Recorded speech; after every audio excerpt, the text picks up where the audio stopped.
오늘 우리에게 주신 하나님의 말씀은 전도서 4장 1절에서 12절 말씀입니다. 내가 다시 해 아래에서 행하는 모든 학대를 살펴보았도다. 보라, 학대받는 자들의 눈물이로다. 그들에게 위로자가 없도다. 그들을 학대하는 자들의 손에는 권세가 있으나 그들에게는 위로자가 없도다. 그러므로 나는 아직 살아있는 산 자들보다 죽은 지 오랜 죽은 자들을 더 복되다 하였으며, 이 둘보다도 아직 출생하지 아니하여 해 아래에서 행하는 악한 일을 보지 못한 자가 더 복되다 하였노라. 내가 또 본즉 사람이 모든 수고와 모든 재주로 말미암아 이웃에게 시기를 받으니 이것도 헛되어 바람을 잡는 것이로다. 우매자는 팔짱을 끼고 있으면서 자기의 몸만 축내는도다. 두 손에 가득하고 수고하며 바람을 잡는 것보다 한 손에만 가득하고 평온함이 더 나으니라. 내가 또다시 해 아래에서 헛된 것을 보았도다. 어떤 사람은 아들도 없고 형제도 없이 홀로 있으나 그의 모든 수고에는 끝이 없도다. 또 비록 그의 눈은 부요를 족하게 여기지 아니하면서 이르기를, 내가 누구를 위하여는 이같이 수고하고 나를 위하여는 행복을 누리지 못하게 하는가 하여도 이것도 헛되어 불행한 노고로다. 두 사람이 한 사람보다 나음은 그들이 수고함으로 좋은 상을 얻을 것임이라. 혹시 그들이 넘어지면 하나가 그 동물을 붙들어 일으키려니와 홀로 있어 넘어지고 붙들어 일으킬 자가 없는 자에게는 화가 있으리라. 또 두 사람이 함께 누우면 따뜻하거니와 한 사람이면 어찌 따뜻하랴. 한 사람이면 패하겠거니와 두 사람이면 맞설 수 있나니 세 겹줄은 쉽게 끊어지지 아니하느니라. 오늘 이 말씀에 많은 은혜 받으시기 바랍니다. 전도서 4장을 이제 3장과 이어서 저희들이 보게 되면 해 아래 세상을 관찰하는 전도자의 일종의 눈길을 전도서 2장, 3장, 4장을 계속해서 보게 됩니다. 1절에서 저희들이 볼 수 있는 중요한 단어는 이제 보았다 하는 단어죠. 내가 다시 해 아래에서 행하는 모든 학대를 살펴보았노라. 보라, 학대받는 자들의 눈물이로다. 이어지는 것을 저희가 보게 됩니다. 보았다 하는 것을 저희가 여기서 좀 특징적인 단어로 볼 수 있겠습니다. 보았다는 것은 관찰하는 것을 의미하기도 하고, 새로운 것을 발견하고 깨닫는 것을 의미하기도 하고, 무엇인가를 알다, 인식하다, 이런 단어로 저희를 보게 되는 거죠. 그래서 전도서 4장에서 보면 이제 세상을 이제 세심하게 관찰하는, 살펴보는 한 관찰자의 시점을 저희들이 보게 됩니다. 새로운 마음을 가지고 또 자기의 관점을 가지고 아주 세세하게 살펴보면 무엇인가 새롭게 이 사람에게만 보여지는, 이 사람만 볼 수 있는 것들이 보게 되죠. 전도자의 눈 가운데 보여지는 것은 어떤 것인가 하면 사람들이었다는 거죠. 내가 다시 해 아래에서 행하는 모든 학대를 살펴보았더라. 보라, 학대받는 자들의 눈물이로다. 그들에게 위로자가 없도다. 그들을 학대하는 자들의 손에는 권세가 있으나 그들에게는 위로자가 없도다. 4장 1절로부터 쭉 시작되는 것을 보면 지금 이제 전도자에게 보내는 것은 어떤 것인가 하면 학대받는 사람들을 보게 되었다, 이렇게 표현합니다. 여기서 중요한 것은 무엇인가 하면 학대는 곧 힘을 갖고 있어야 가능한 거죠. 누군가는 힘을 통해서 억누르고 또 그 힘 때문에 짓눌려 사는, 억눌림을 당하는 사람들이 있습니다. 세상에는 힘이 있고 힘을 가진 사람과 힘을 갖지 못한 사람이 있고, 힘을 가진 사람은 억누르려고 하고 힘을 갖지 못한 사람들은 억눌리지만 어떻게 할 수 없기 때문에 눈물을 흘린다. 그래서 학대받는 자의 눈물이라 하는 표현을 저희가 다시 한번 보게 됩니다. 말하자면 전도자가 보는 세상 가운데는 사람들이 있는데 사람들이 구분이 되어 있고, 이 사람들이 함께 협력해서 잘 살아가는 것이 아니라 누군가는 힘을 가지고 힘을 휘두르고 누군가는 그 힘에 짓눌려서 살아가는데 그 사람들의 눈물이 있다는 거죠. 눈물 있는 사람들에게 필요한 것은 위로인데, 여기 지금 분명하게 전도서가 말하는 것처럼 그들을 학대하는 자들의 손에는 권세가 있으나 그들에게는 위로자가 없도다, 이렇게 쓴 것을 보게 됩니다. 그래서 힘이 있는 사람들이 힘이 없는 사람들을 학대하는 것, 어렵게 하는 것, 억압하는 것, 그리고 힘이 없는 사람들이 눈물 흘리는 것. 이것은 무엇을 이야기하는가 하면 이 사회 자체가 함께 살아가는 사회는 아니라는 거죠. 여러분이 아시는 것처럼 이스라엘 공동체는 어떤 공동체인가 하면 여호와 하나님이 중심이 된 하나님의 백성들의 공동체입니다. 다른 주변에 있는 국가들이나 다른 사회와는 달리 이스라엘만은 하나님이 중심이 된 함께하는 공동체. 말하자면 지금 전도자가 바라보는 이스라엘 사회는 하나님 중심의 공동체가 무너진 사회입니다. 공동체가 무너지고 부서지고 파괴된 상태라는 거죠.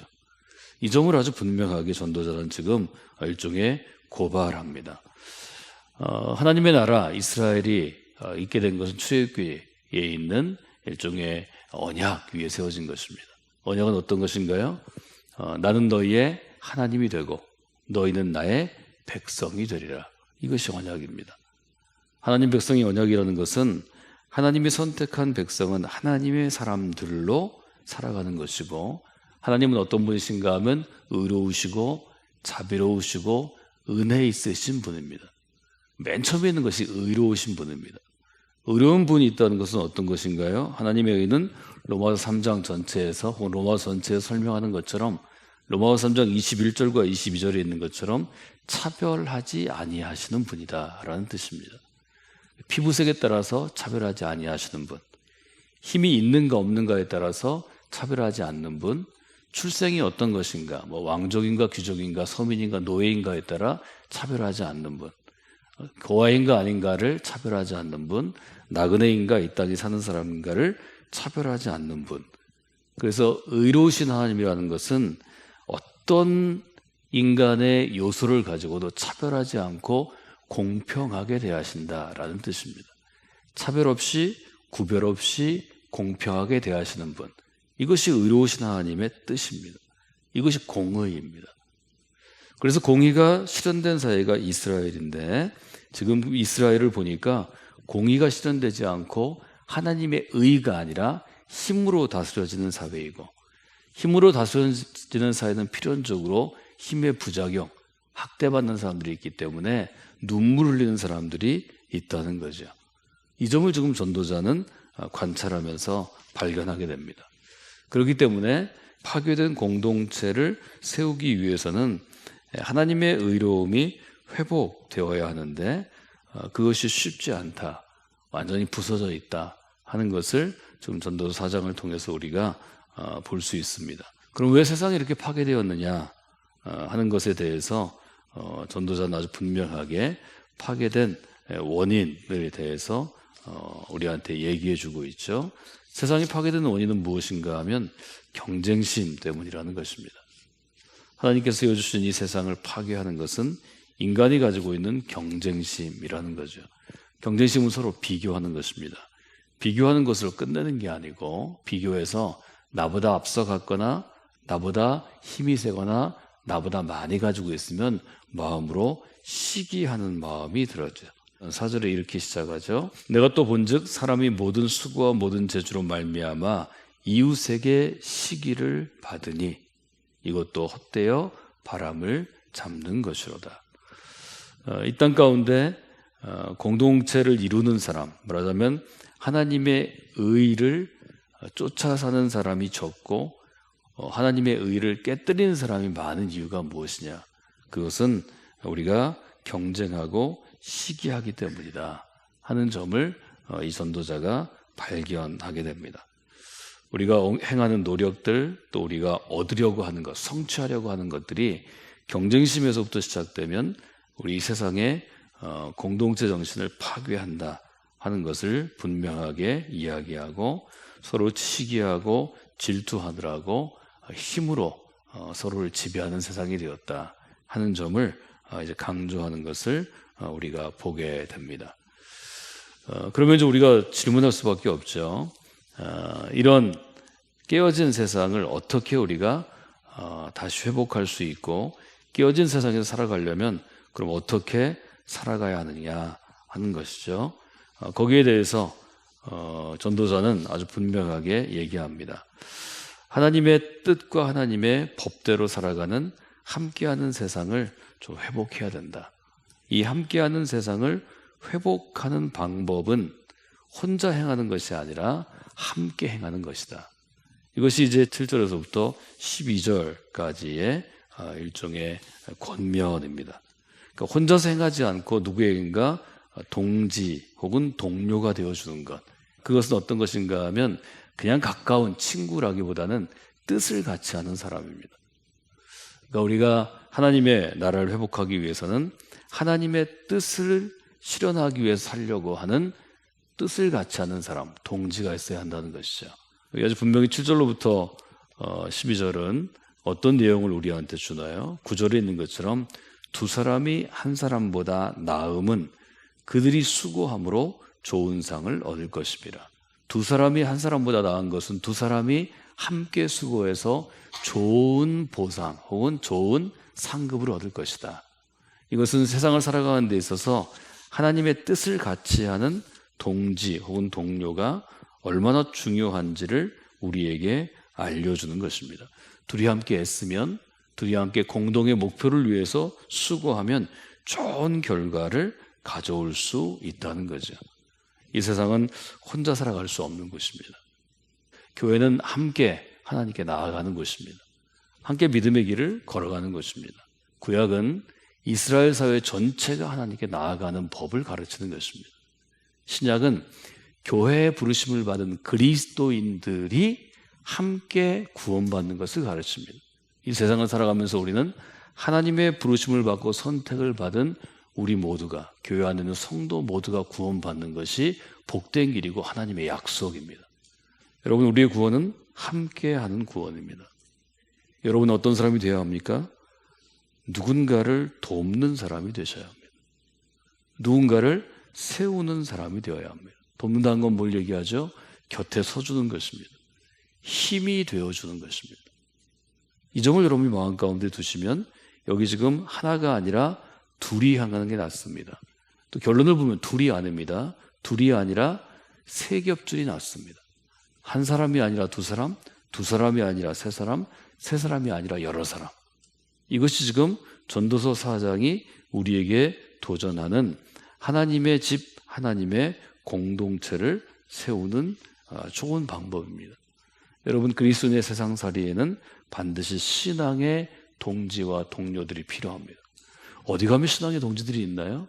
바로 교회에 있습니다. 하나님 우리에게 교회를 허락하신 이유는 신앙의 동지들을 만나고 신앙의 동지들을 세우는 곳이 바로 교회이기 때문입니다. 전도서는 우리의 삶이 흔들리고 어려움을 당한다는 것을 부정하지 않습니다. 전도서는 우리의 삶은 흔들린다고 아주 분명하게 이야기합니다. 그런데 삶이 흔들릴 때는 어떤 사람이 필요한가 하면 흔들릴 때 붙잡아 줄 사람이 필요합니다. 그래서 한 사람보다는 두 사람이 나은 것이고 두 사람보다는 여러 사람이 나은 것입니다. 여러분의 삶이 흔들릴 때 우리 교회에서 하나님이 보내주신 성도들에 의해서 여러분의 삶이 붙잡히는 혹은 견고하게 세워지는 귀한 역사가 있기를 주님의 이름으로 축원해드립니다. 붙들어주는 사람이 되셔야 합니다.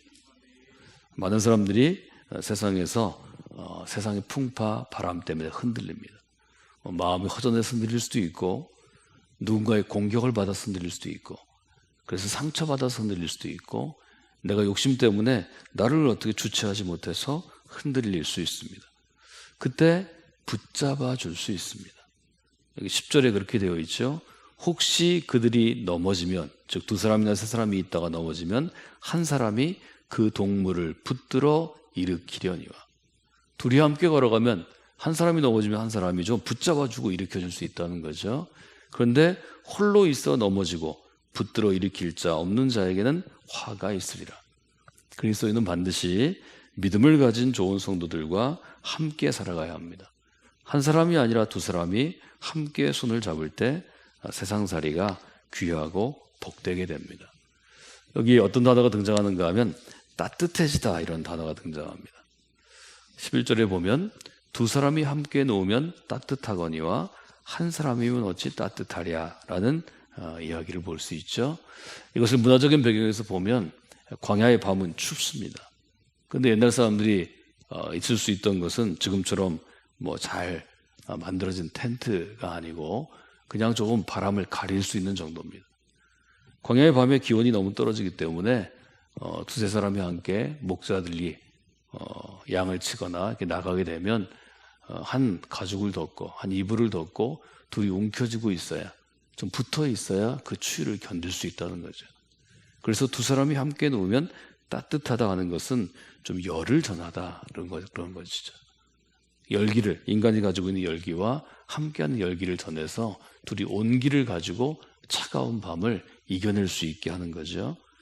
그래서 우리가 한 사람이 아니라 두 사람으로, 두 사람이 아니라 세 사람으로 함께 있는 것이 중요하다 하는 점을 여러분들이 마음 가운데 두시면 좋겠습니다.